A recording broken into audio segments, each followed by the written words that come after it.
Bonjour à tous. De la neige à Noël, une partie de la France s'est réveillée ce matin sous un manteau blanc. Pour certaines communes, c'est exceptionnel.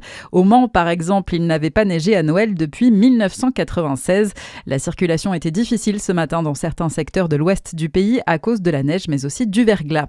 En raison de ces températures proches de zéro, plusieurs préfectures activent le plan grand froid pour venir en aide aux personnes vulnérables qui sont à la rue.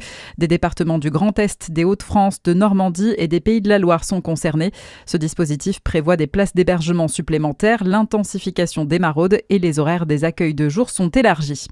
Ils ont passé le réveillon de Noël sur les routes, des agriculteurs toujours mobilisés contre la gestion de la dermatose nodulaire malgré les fêtes de fin d'année. Les ultras de l'A64 ont célébré hier soir une messe de Noël sur le barrage mis en place à Carbonne près de Toulouse.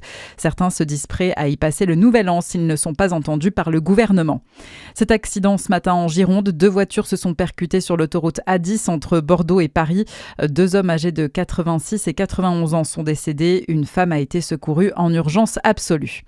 Le PDG de Thomson Computing estime qu'il est le mieux positionné pour reprendre l'usine Brandt à Orléans. Une annonce surprise hier de la part de Stéphane Francet après la liquidation du groupe d'électroménager. Il propose de reprendre 150 salariés sur 350. Le PDG du groupe spécialiste de l'informatique affirme qu'il a rencontré le ministre délégué à l'industrie.